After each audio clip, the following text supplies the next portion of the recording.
जय गुरुदेव। भक्ति के प्रकार।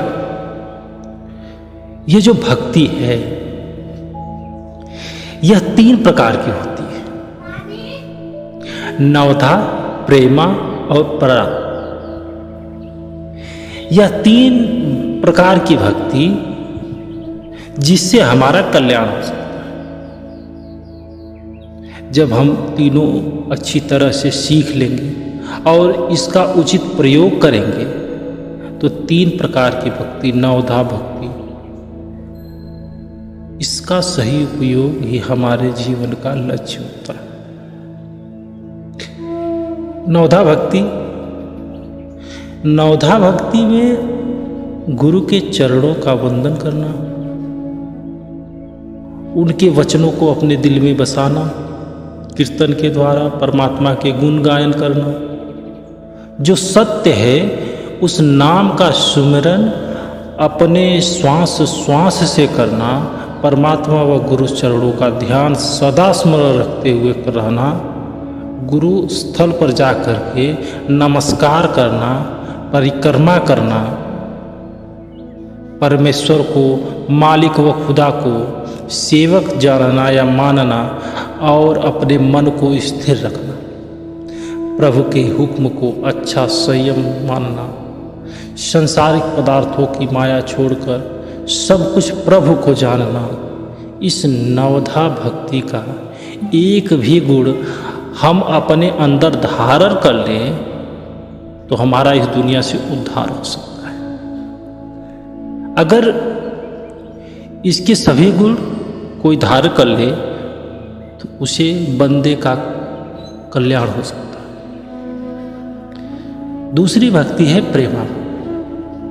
जिस प्रकार वृक्ष का फल पहले हरा होता है, उसका स्वाद भी कड़वा होता है, फिर वह खट्टा हो जाता है, फिर वृक्ष के रस लेकर रसीला हो जाता है, वह मीठा बन जाता है। इसी प्रकार प्रेमा भक्ति वाले जीव का पहले रोने का दिल करता है, फिर उसको अपने प्रीतम के दर्शन की लालसा बढ़ती है।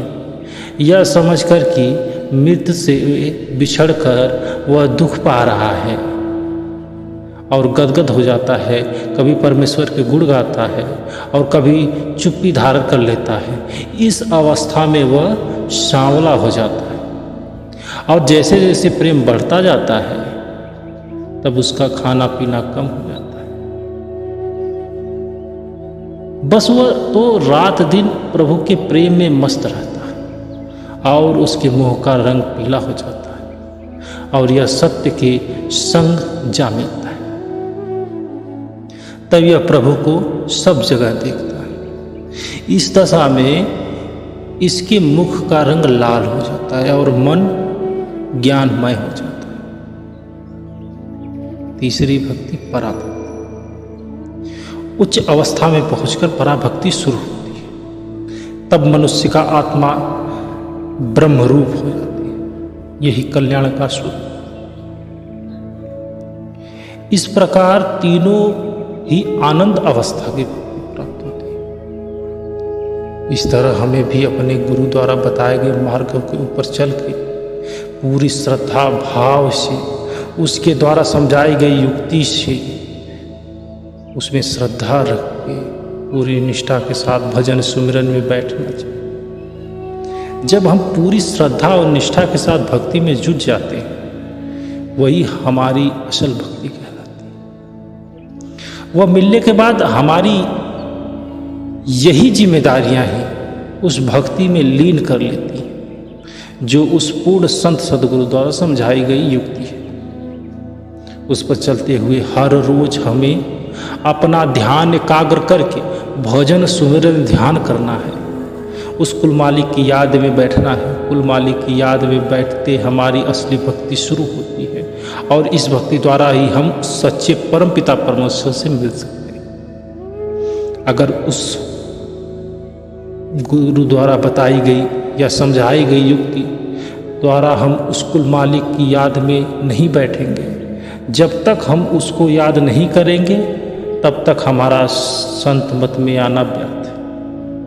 अगर हमने गुरु द्वारा मिले नाम को भेद को जागृत करके उसकी भक्ति में अपने आप को नहीं लगाया, तब तक हम यह कह सकते हैं कि हम अभी तक भक्ति के रास्ते पर नहीं चल रहे।